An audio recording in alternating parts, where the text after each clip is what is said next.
Metas in Valorant have changed and shifted over time with the rising tides of each new agent added into the game. As 2023 progresses, we as a community have seen the rise of the Skye meta firsthand in recent VCT matches across the globe. From lock-in to challengers, Skye has taken the place as the go-to flex initiator for information and flashes. So today, we are going over the ultimate Skye guide to get you prepared for the current meta.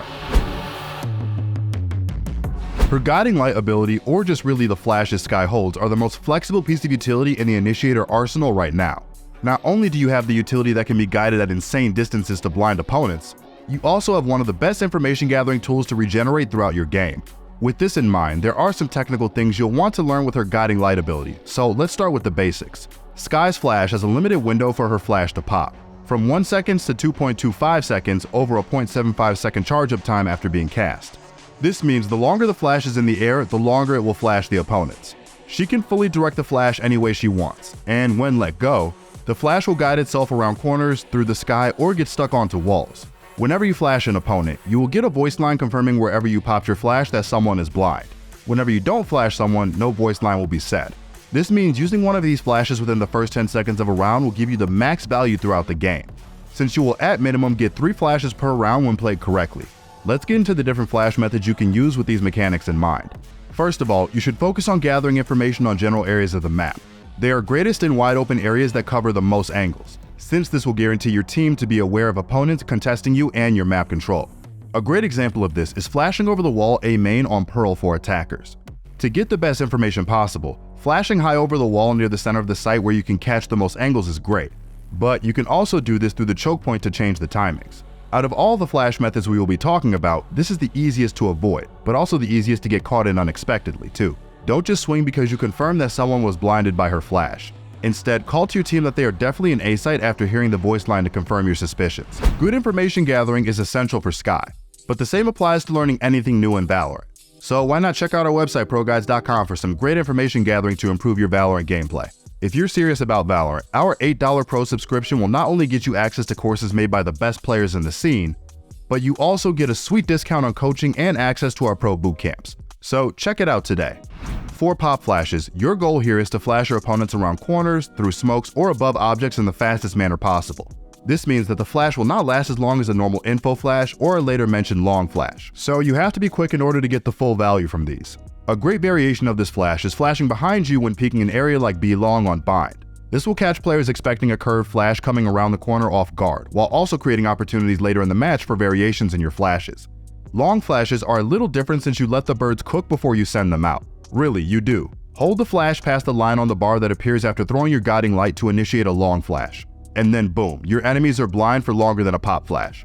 This means we are using these for our teammates rather than ourselves, since we have to guide this long enough for the max value to be had. Remember earlier when we talked about the difference of 1 to 2.25 seconds for flash duration? The pop flash is the 1 second flash, while the long flash is the 2.25 second one. That doesn't mean you can't find a way to make the long flashes work for you, since there are techniques you can do to get the max flash time without needing a teammate in front of you. You can do this flash over certain areas or holes in the wall to enter into sites rather than as information gathering tools, allowing your team to scale with a combat-oriented flash. Think about places like A short on Haven. If you've already cleared it with your Trailblazer or your Seekers, it would make more sense to path over to A long where you can throw your flash over the roof into A site high into the sky to flash defenders. If there is someone short, you can guide this flash exactly where they are while a duelist scales with it, grabbing some easy kills for your team. Wall flashes are the first in this more hybrid style of support and selfish flash, since you can still flash for your team or yourself depending on how you use it. To do this, throw your Guiding Light onto a wall angled towards the area you want to peek into. The hawk will follow the wall and wrap around the corner, allowing the flash to cook and get the max value. Keep in mind, if you put your flash directly onto a wall, it will freeze in that spot, which you can only use in certain situations like fake flashes, which we will get into a little later. Areas like A main on Ascent are perfect as a defender, or Catwalk as an attacker are great examples of a wall flash area, since you can lead up with your duelist to trade them while your flash is still flying ready to pop. Fake flashes are a little bit different than everything else we have mentioned, since there is a risk factor in when you do these. If you don't have the game sense on when to or when not to do these, they can easily get you killed in situations where you otherwise would have gotten value with a regular pop or a long flash. That being said, faking your flash can net you more kills if you time it right in combination with the other techniques we previously mentioned. For example, if you throw your flash behind you B long on bind while you're on defense, you can pop it and kill people that scale long pretty easily. However, once you've done that once, enemy attackers will expect you to flash peek and play anti-flash. Anti-flash is when you hide behind a corner or look backwards while scaling an area to dodge the blinding effect of a flash. If you want to counter people doing this play, throw your flash like normal, but instead of popping it right away, swing out while it's still in the air and catch those players with their backs turned by surprise. This is a play you can't do every round either, so mixing it up with your other flash forms will make it easy to get consistent kills. Finally, ground flashes are the last form of flashes we've seen with Skye, being something more of a playful trick that may actually net some kills if done correctly. Think of it this way, you're wanting to re-clear something like A lobby as an attacker since defenders have taken the space every round. There is a smoke in your way and you want to clear it in an unexpected way. Instead of just flashing into the smoke normally, look directly at the ground. Then slightly angle your crosshair up from the direction you want it to pop. Now you can walk the hawk into lobby and get a long flash value in a pop flash way. Not only does this clear space in a unique way with different timing from any of the other flashes, it's also hilarious to look at the guiding light wiggle around on the ground.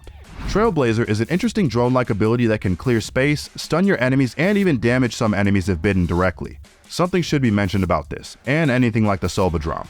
These pieces of utility are expensive for your team, not just in credits, but also in the value you bring as an extra gun into a fight. It is a long time not to have your gun out to use this ability, although less so expensive than a Sova drone. This is because Trailblazer can clear more space than any other ability like it.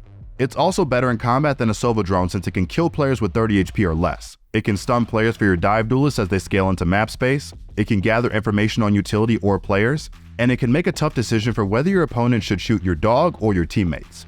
A neat trick you can do with Trailblazer is using the jump key to avoid being shot at or destroyed by utility. You can also use this in combo when going for bites onto players, since using a jump plus the dive will get you further than just hitting the dive. Regrowth is the best healing utility in the game currently, hands down. No other healing can get close to the 400 HP at once across your team. Being only 150 credits and very situational, it's an easy early investment that can net your team rounds. So using this healing utility on a pistol round can change the tides completely. Try this buy on Skye. Regrowth, guiding light, and light armor on a pistol round. The amount of utility support that you can provide through this buy while still being able to frag is unmatched. You can only heal up to 100 health once per round, so if one teammate takes up all the juice, you technically lose the max value, but that doesn't mean you shouldn't try and heal them. Keep in mind the location and time you are using this ability, since it leaves you exposed until the healing is done. Seeker's, her ultimate ability, is fantastic at information gathering and allowing your team to make more accurate decisions in a round. It comes in at 7 ultimate points and it works great as an execute, mid-round call, or a retake tool on either side. There is no grand trick or tech to Seekers, but that doesn't mean that there isn't something of value on when or why we use them. Since there are only 3 Seekers in the ultimate, the best time to use them is when there are 3 or more enemies are still alive. That way no Seekers go to waste, and you'll really be extracting the maximum. But be wary though, there is a catch. Seekers are quite easy to break, especially if they're stacked up. So if you use all of them when you're standing in a tight corridor, there's a good chance you're only going to find out that there's at least one person somewhere on site, which you probably could have guessed yourself as well. So how do you stop them from being broken? Well, of course, a part of it is just using them more intelligently. Like for example, during the mid-round when you're low on info, you have a little idea where the enemy might be and need to make a split-second decision. But there's more to it. A practical thing you can do when you want to use your Seekers for site takes is to support them with your other utility. Shooting Seekers becomes more difficult if there is also an angry bird flying towards you. Bundle even more with it like a Rain of Flash or a Flying Rays satcheling in, and you can really make these things seem deadly. Like with a lot of things in Valorant, how powerful these Seekers are is really up to the Skye player behind them. You can make them look absolutely useless or borderline overpowered. It really is your choice. All in all, Skye is easily the most flexible initiator in the meta. So start grinding the ladder with the green loving machine today. We hope this guide helped you learn something. Please like and subscribe and have a wonderful rest of the day.